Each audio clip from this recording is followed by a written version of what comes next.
Are you a woman leader in a nonprofit who has conversations about money, fundraising, budgets, and sometimes wonder why they go sideways or they don't feel good, or you wish you did better? Well, perhaps your money archetype is getting in the way. Today, we are talking to Jenny Mitchell, and she is going to tell us about our money archetypes. And stay tuned because you're going to hear all about my top two money archetypes, too. Welcome to the Surviving to Thriving podcast that helps women leaders in nonprofits get out of survival mode and thrive in both leadership and life. I'm your host, leadership development coach Kathy Archer, and I help women leaders enjoy impactful leadership. Jenny Mitchell works closely with nonprofit leaders to change the world one mission at a time. Her work through her business, Chavender, is really designed to help grow your understanding of fundraising, your money mindset, as we talked about. She coaches and mentors you through some of those financial conversations so that there are more people changing the world and doing good in the world. Let's transition into the show. Welcome to the show, Jenny. I'm so excited to talk to you about money and nonprofits. But before we dive into that, I've told people the basic gist of who you are, but tell us about your journey into where you are today and then the work you do today. Oh, wow. All right. So everyone just sit back in your chairs, grab a cup of coffee because this might take a while. So I started my beautiful journey of my life, let's call it that, as a classical musician. I'm a piano player by trade. I loved school. I spent until I was 30 something in school. I just loved everything about music at the time and that idea of collaboration. When I was about 30, I had just finished my doctorate in piano performance and I was working at a conservatory in Brooklyn, New York. And Kathy, they needed to raise some money for their pianos because their pianos were terrible in the concert hall. Was it a nonprofit? Yes, it was. Yeah. It was the Brooklyn Conservatory of Music in downtown Park Slope, if you happen to know where it is. And I walked into the development officer's room and I said, look, we got to do something. And she said, well, we'd have to raise some money.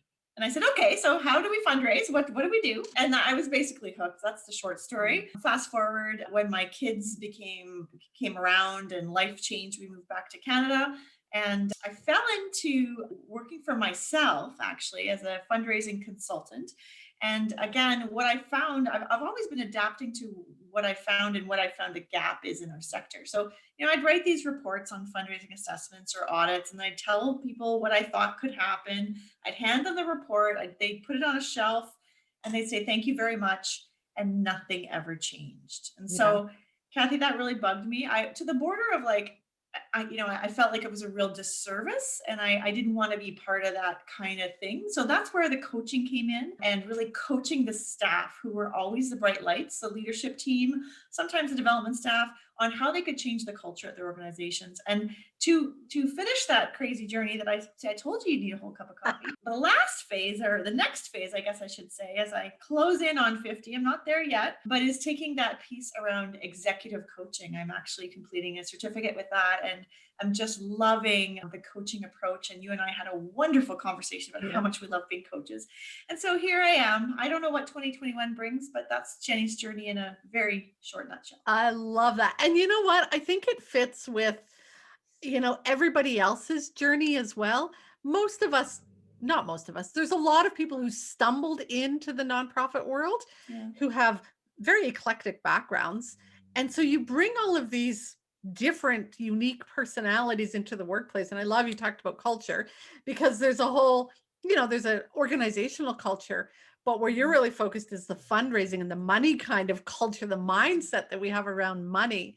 So you said, people come in, they ask for your help, you do this wonderful report. I love it. It's like the strategic strategy binder that's on the bookshelf. I mean, how many binders do we have on bookshelves in organizations that have not been touched in months or years? It's insane. So you do this wonderful report. What goes on in your mind in organizations? Why do they resist actually doing what you suggest? Oh gosh. Well, there's so many reasons. I mean, if I was to itemize them in no particular order, number one is just not the skills to be able to implement, whether that's resources or skills. There's kind of two buckets there. And then I think that the next one down is the will. In other words, they have to have the will to change, and they have to be willing to put themselves out there and try new things, Kathy. And not every organization has that ability to adapt and change, especially when you're talking about, I mean, usually not-for-profits are great about talking about themselves and talking about the work they do, but to show how that connects to a donor and how they can make a difference and really get themselves out of their comfort zones when many of them were not trained to ask or invite investment. I think that's really one of the biggest hurdles I saw. So it's safer to go down the same path that we're familiar with rather than try and adapt to new things. And I will add to that, I don't know if you've noticed this, but the fact that a lot of nonprofits are on annual cycles of contract renewal or Yeah. renewed funding, there's this scarcity mindset. Like we just got Mhm. to hold on to what we've got today and just get through and don't rock the boat kind of mentality. Yeah. And okay, so there's so many things there. Scarcity, you mentioned that word. Another word that I just hate is sustainability. And I don't mean I hate it like I hate the word. I mean that I'm not convinced there's such a thing as sustainability in the not-for-profit sector. And we can take that offline, and I'd love to hear comments from your listeners about that. The Yes. reality of our funding models are we don't have like a cash cow that spits out money or a product that we sell. But I buy a car, Kathy, and then, my car kind of dies. If I had a good experience, I go back to the car buyer and I buy another car.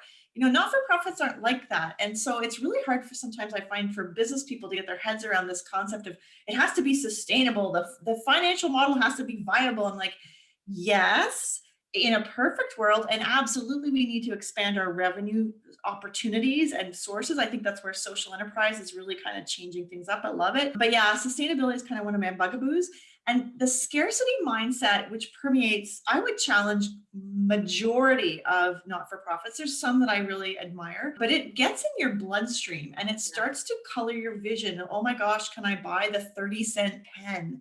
I better not spend that extra 30 cents for the one I want. I got to stick with the 5-cent blue pen, And then like it sort of starts to, you carve out, oh gosh, can I get them for this salary? Do I have to ask them for this?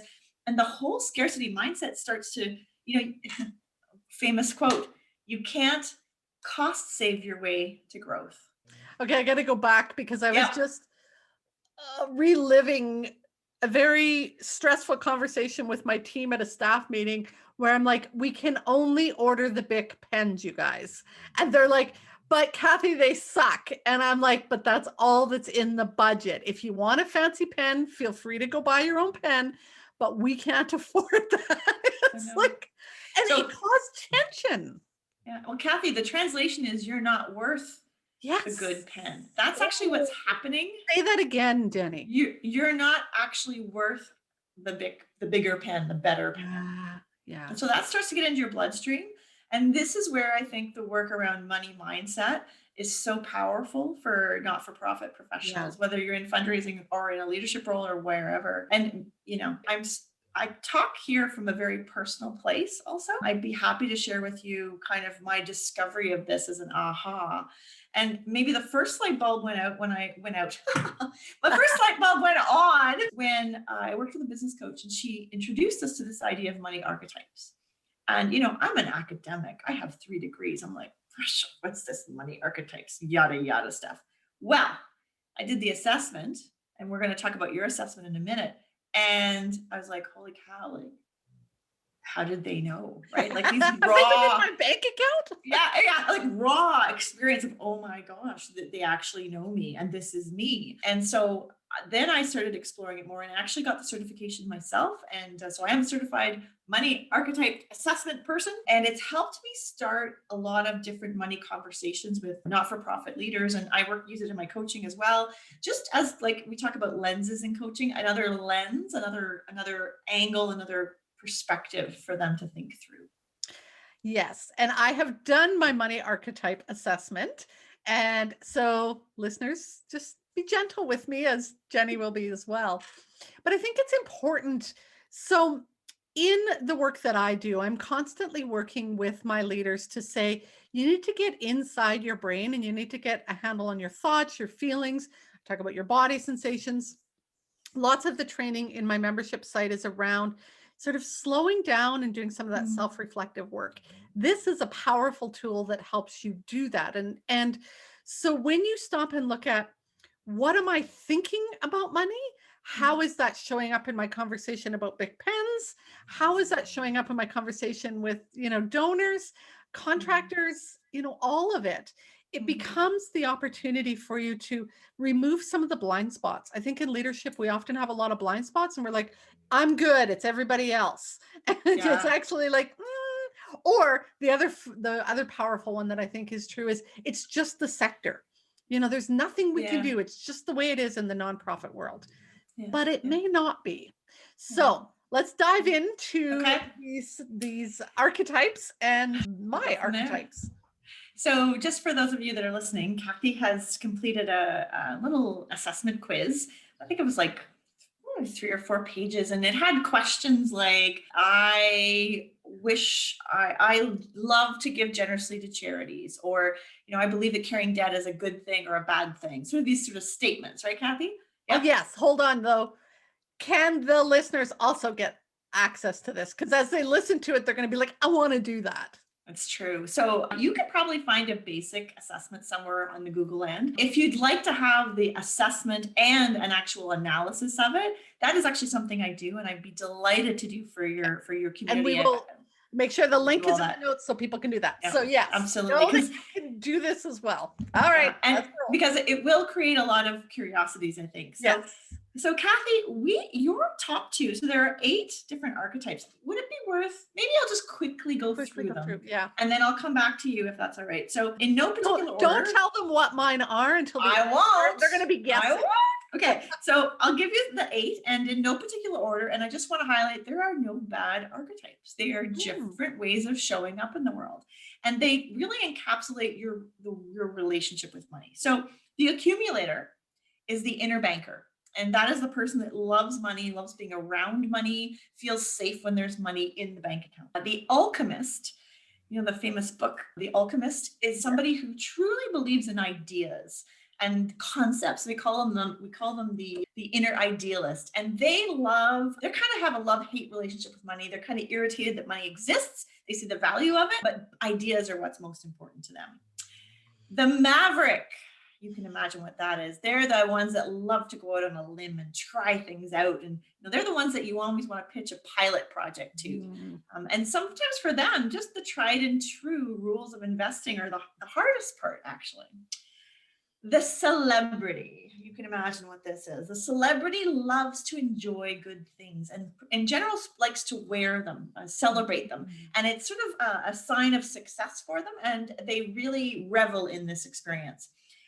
The connector, I find we end up with a lot of connectors, a lot of nurturers in the not-for-profit sector. So the connector believes in the value of relationships. So they're the kind of person who will automatically gravitate to, like, marketing. People that never market and all they do is word of mouth, they tend to be connectors, right? They see value in money through quality, honest, trustworthy relationships. The nurturer, we also see a lot of in not-for-profits. The nurturer is somebody who really wishes they had enough money to give to all the causes that they could. They see money as a way of helping, almost to a fault, and have, sometimes don't think of other ways they could support besides money. And ironically, one characteristic of nurturers that's very interesting is they tend to have really good relationships with money, Kathy. It's just that they also because they live very frugally and very simply, because money's not important to them. But what happens is they get caught up in these relationships where they're sharing or supporting someone else, or codependent complex relationships. Oh, yes. So there you go. So if you need to borrow money, go talk to one of them. That's right. If you need to borrow money, go find a nurturer. Yep. They're busy trying to put up boundaries, right? That's their goals. And again, it's just like making those shifts to finding balance. That's a great way of putting it. The romantic is the person that will spend the money for the tickets to that amazing concert that's only coming through once every 10 years, right? And they don't care what the ticket price is. Because they want the experience. The romantic is all about experience. Sometimes it's food, sometimes it's travel. They want to enjoy the good things, and they believe that money should be there to support them to do that.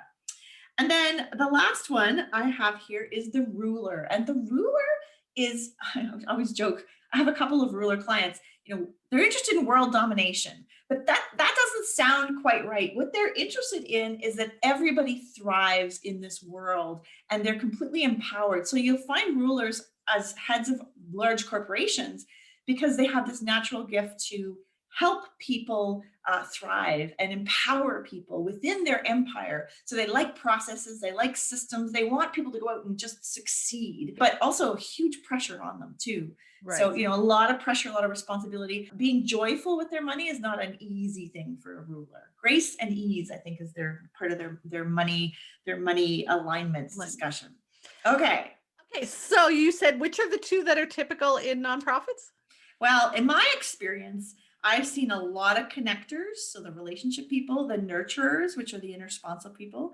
I do find there's dabblers in the alchemist, which is the idealist part as well. Right. Those would be my top three, I would say. And then, so one of the things that you talk to them about is this is your money archetype, but then the donor or the funder has a different archetype. Why is it important to figure out that connection? Well, for example, like I'm an alchemist, so I can share that right away. So I'm one of those people that believes in ideas and concepts. I have this wonderful creative gift for making money. That's one of the special gifts I have. But I kind of resent the fact that I have to make money and have like it's almost like a good evil kind of thing. Yeah.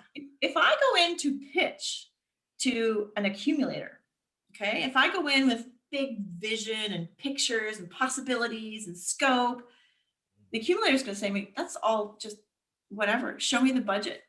How much is this going to cost? What are the impact? How many people are you going to serve? Right? Completely different money archetypes, approaches to money and translation approaches to how they give charitably. And I think accumulators in particular get a really bad rap sometimes because that's the one we come back to our office and go, oh, they totally didn't get me, da, da, da, da. But if you look at it, if you look at their profile, you would prepare a completely different way. Yes, give us an example of how you would prepare differently. Well, so if I was preparing from an accumulator, I would start with impact. Actually, I would start with, where we wanted to get to and how it was going to make a real meaningful difference. And then I would work backwards to show them a revenue and expenses budget, not like detail, but to show how it was good value for their money. Accumulators are always the ones that ask about overhead. Not because they want to be mean, not because they're trying to disarm you, but because it's a core value of theirs. That's what I love about these is for me, it creates a sense of empathy or compassion for where the person's coming from, right? Yeah. Oh, they're not just being a jerk and trying to throw me off my game. Maybe that was my old mindset, right? But my new mindset is, oh, this is worthwhile remembering. They really care how we're spending donors' money. How can I show them that this project has value and is worth investing in? So, yeah. One of the things that I do in my membership is I really get people to stop and look at their values. And one of the challenges we have is that whenever we have a difficult conversation with someone, it's often because our values are in conflict. So I think that's part of this conversation is it's not that we don't both value money, it's a little bit different. So if somebody's valuing sustainability versus, ingenuity, they both value money, but they value it differently. And so we need to come back and look at our own values, but then, I mean, you're guessing other people's, but there's a lot of clues. You bet. And here's a great example that will resonate with many of your listeners. How many of you out there listening have an endowment that sits with a pile of money in it? And so how does that make you feel as a leader? Because usually people land on one of two camps when they have a big honking endowment. One is they're delighted because it means stability, security, and they can pay their annual operations. Sometimes which I don't recommend, by the way, because it sets up a paradigm where you're only ever spending the interest off of your endowment. And it creates this scarcity mentality if we can only grow that much. Right. So some people love it. They're the accumulators, right? Yeah. And some people hate it because they feel disingenuous going out to a donor to ask for money when there's this whole pot sitting there, just donor dollars. Why are we not going out and spending this in the community? So I just had a revelation as the other piece around this is you may be the ED who has one archetype and your board chair has another one, and there's another Oh, wow. Okay. Totally. So let's talk about Are my you ready? archetypes. I Okay, think so. drum roll, please. So, and I always ask about the top two about how far apart they are in Yeah. points, because sometimes I find people's family values show up. So, what they were raised in, or they're in transition. So, you are, Kathy, an accumulator Mhm. with a second as an alchemist. So, we share that, you and I, the alchemist. Oh, And interesting. so I wanted to just share with you some of your strengths as an accumulator. You are conscientious, you are trustworthy, you are disciplined. You have a knack for saving easily, which is a very special gift. So don't ever, Interesting. and you might assume that everybody saves like you, right? And so that's been really interesting with these money archetypes is we don't talk a lot about money. So we assume everybody saves like us, right? So saving easily, you are good at creating financial independence. That's a core value of yours. Accumulators tend to like freedom and choice. And then finally, your other gift is being financially responsible. Tick, So tick, tick. Yeah, that sounds yeah, like me. feels pretty good. Okay. Yeah. So here's your empowering money mindset. So every one of these profiles has like a what if we grew bigger? How could we continue to follow our path around money mindset? And so your empowering money mindset is say yes to opportunities because opportunities create wealth. Hmm. So may I ask, seeing as how we're doing a sort of mini coaching here, you're being very Oh, generous. Do you have trouble spending money on things like making big investments, perhaps in your business or in some places? Tell me a little bit about that. yeah, I think sometimes when I think about that, it depends on the type of investment. So again, this comes back to values. So let's talk about business for a moment. If I'm going to invest in ongoing personal and professional development, much easier for me to make that decision. Yep, I am a lifelong learner, top value. If I'm going to invest in support staff, yeah, maybe not. Technology, I am a Mac girl, love my technology, but I hold back. And so often it's my husband who's like, you need a new computer. Interesting. We should get his archetype done.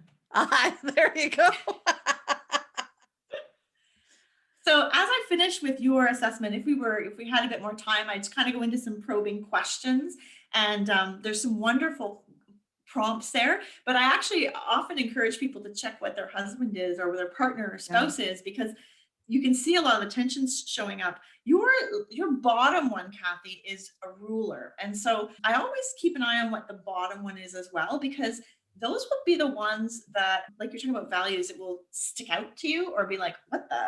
Yeah. Why does that person bug me? Or what is it about that that bothers me? So, just keeping an eye on the ruler concepts, and I'll just read you. Yeah. So if I look at it, the ruler is illuminating the desire to achieve.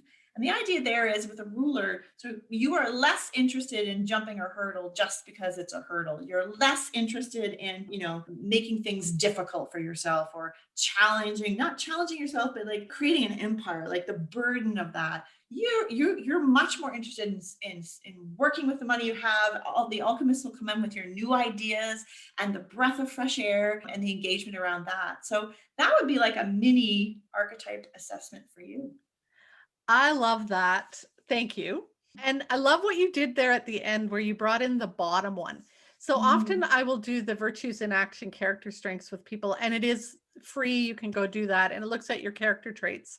And what I'll do with them when I look at it is look at their top 5, but I'll look at the bottom one. Yeah. So zest is one of the character traits that is most highly correlated with success, achievement, and happiness. Zest is energy and enthusiasm for life. If that falls at the bottom of your list, you have zero energy. You're probably being a workaholic. You're not balancing work life at all, but at the detriment of your success and happiness. And yet most of the women I work with is just like, I just want to be happy in my job. But when was the last time you went for a walk? What are you doing to take care of yourself? And then the other one is when I do the values with people, I love what you just said there.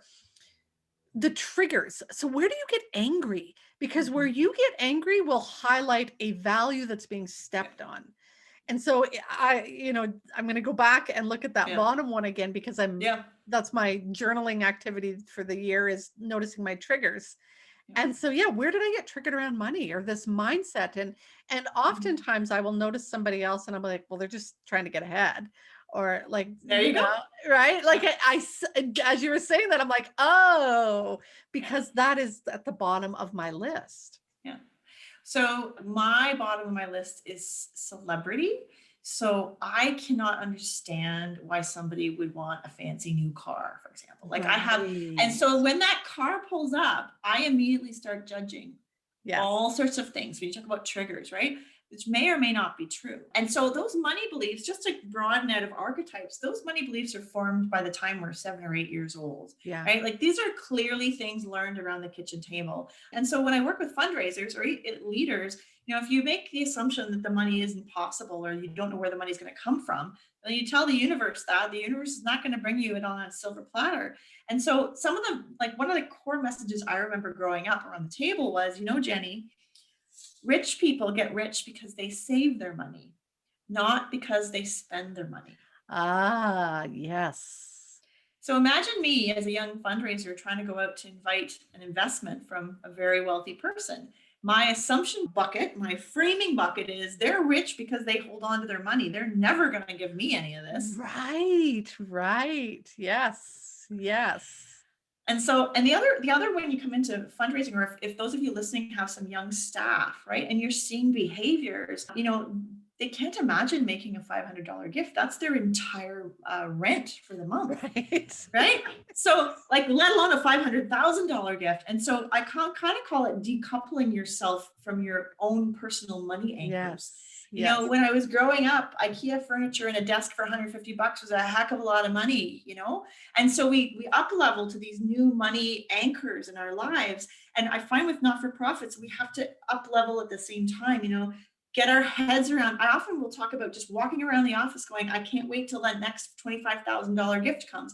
I can't wait till that next $25,000 gift comes, because we have to normalize it in our bodies before we can let it happen. I don't know. Does this relate to leadership and how? Oh, totally. But it totally relates to leadership, because I think one of the things that we forget about is that underlying current of financial mindset plays a huge role. I mean, like I say, that creates tension in a staff meeting when you're talking about what kind of pens to buy. But a couple of other things. I interviewed Mallory Erickson on the podcast this week, and she is a coach that helps fundraise as well. And what she was talking about, just when you were saying that, is about values. Is we have a set of values that we were born with that we didn't choose. And they're different than the ones we choose. And so again, we have to come back to, are these the values that I chose? Or, is it I should do that because people make money, get rich by saving money? Do I want to own that value still? So that's one thing. And then Heather was on the podcast months ago, and she talked about courageous money conversations. So I'll link both of these podcasts below as well, because I think people will find this theme. It's the mindset. And that's the piece that I'm constantly coming back and teaching, whether you're talking about a difficult conversation where you're supervising a staff, or you're, expanding programs, or, fundraising. It's all around mindset. And so we really have to come back and do that work. And this is a perfect tool. Where's your money triggers? Yeah. So I grew up in a family of accumulators. I have a YouTube channel called Money and Mindset at 40 Plus with a long time girlfriend of mine. We joke we're two musicians that, music was not a great money achieving career. So now we have a podcast about it.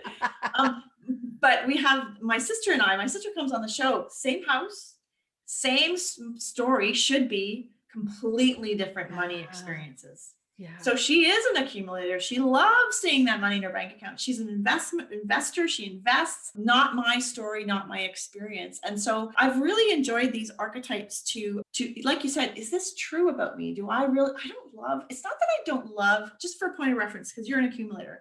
It's not that I don't love having money in my bank account. It just is like, meh. But if you ask me to save for something that I really, really want, or something I believe in, like, first of all, alchemists are wonderful donors, just Because if you give them something to look forward to or something they can get excited about, they will save so they can make that extraordinary gift. But the minute you put a project in front of me, I see money as opportunity and potential. So when I think of money, and when I have a money meditation that I do with clients where I ask them to imagine themselves walking along with money. And what I experienced in that was I actually see the Taj Mahal. And it's not because it's the Taj Mahal, it's because it's this beautiful building that's shining and that's showing the potential of what one person can do with money. And then, so then I just like, once you put it in front of me, I have a funny story about my kitchen where I wanted to save for my kitchen. And once I decided, I was the most spendthrift person you've ever seen, Kathy. Because you had a vision. I had a vision. My kids would come down the stairs like, Mom, there's no food. Like, what's going on? Like, we're getting a new kitchen. We're getting a new kitchen. Oh, that's funny. I'll add one story because I sent it out. It's actually my blog post this week. So I grew up on a farm, and my dad had the mentality that he was a dumb farmer. Neither him or my mom have high school educations. Brilliant man, smart businessman, did a lot of neat things. So that mindset, plus the mindset where, my mom sewed our jeans for us. When everybody else was getting Oreo cookies, my mom was home-baked cookies, and people would trade me for my home-baked cookies. Home-baked donuts were like the thing. And I'm like, I just want Oreos and pudding. Like, how come I can't have the Oreos and pudding, right? And so you bring that into leadership. And I had this mindset that I didn't fit in the leadership role. So we would go for business dinners at high-end restaurants. I couldn't order wine. I didn't know which utensils to use. I felt stupid, inept. I felt like, the hick. And so it all comes into play in your leadership. So if you think that this doesn't apply, slow down and do a little bit of reflection. You might find some places where it shows up. Yeah, I love that story. It's so true. And you started our discussion about blind spots. Yeah. And so I love that. It's like, oh, so that might be one of my blind spots, right? And I have a lovely story about a young woman who grew up. We always have this push and pull between rural and urban, who's more charitable, or, all that stuff. And she grew up in she shared this story about a rural community where the wealthiest people in the community, often who are farmers, were very generous. Mm-hmm. And so she came to the big city assuming that all wealthy people were generous, and was quite surprised when they weren't. So again, mindset and what you've experienced. Last thing is maybe just making sure that your sample size is big enough. Is this true? Yeah, absolutely. Oh, wonderful discussion. I hope people reach out and ask you to do their money mindset, because I think it's a powerful tool. So, last thoughts? What do you want to leave people with? Well, if you're listening to this thinking, I feel like there's something here, you know how you kind of know it in your gut? And I know I knew it in my gut, like this is a door that could really help me grow exponentially, right? Start tracking or logging, like you said, your triggers or your ticker tape around certain things, because that is really the door to growth. The minute you notice it, you're eternally changed, as we know as coaches, as leadership coaches. And whether you have a chance to work with someone like you, Kathy, or myself for a deep dive, that's wonderful. But you can do a lot of this work as well, just noticing your triggers, observing things. I challenge you, especially as women, open up a money conversation with your friends. We never talk about what our mortgage rates are, right? Exactly. Like we don't do that stuff. And I think that sometimes men, when they're at the hockey game or they're on the golf course, they talk about this stuff and they learn from each other. So we're so good at helping each other. Let's add that in. That's an amazing idea. Yes, I think we do need to normalize money conversations. Thank you. Beautiful way to put it. Yeah. All right. Tell people where they can find you, Jenny. Okie dokie. So you can find me at chavender.com, and I will explain that it's Chavender with a CH, like the word lavender, just to help you with the spelling. And I have a 21 amazing major gifts conversation starters that I think, Kathy, you're going to put in the link. I am. You'll get all these links in the show notes. Absolutely. Super duper. And just my email, if you're interested in finding out more about money mindset assessment, it's jenny@chavender.com. And my YouTube channel is Money and Mindset at 40 plus. And I love the 40 plus because I think that at this stage in our lives, there's a special relationship. It's not too late. If you're listening to No. this thinking it's not too late, it is not too late. And the next 50, in my opinion, are going to be just epic for me, at least. Epic 50. Epic. Well, I hit 50 last year, so I am Uh-huh. already looking forward to the epic and feeling the shift for sure. Thank you, Jenny, so much for being on the show. And for those of you listening, as Jenny said, do the work to identify your triggers. If you're looking for more help with that, reach out to Jenny. I have oodles of free guides on my website that help do the inner dive. And then inside of the membership site, the training library, there are tons of workshops or worksheets as well that help you really identify those. It's that inner work that transforms us as leaders and gets us out of survival mode and thriving in both our leadership and life. Go make the rest of your day awesome. If you found today's episode helpful, then you are going to love the training library. Many women leaders in nonprofits wish that they had a coach or a mentor to help them, but they don't believe that they or their organization can afford it. Oh, but you can. Inside of the Training Library membership site, you will not only get access to affordable and easily accessible ongoing personal and professional development training, you will also have access to a leadership coach at your fingertips. That way, when you hit those inevitable challenges that leadership will bring your way, you'll have both the resources and the support to navigate your way through them with confidence, composure, and while keeping your integrity intact. To find out more, head to kathyarcher.com/library. If you are enjoying the show, I'd love it if you could leave me a comment or a review on iTunes or wherever you listen to your podcasts. Thanks for listening. Go make the rest of your day awesome.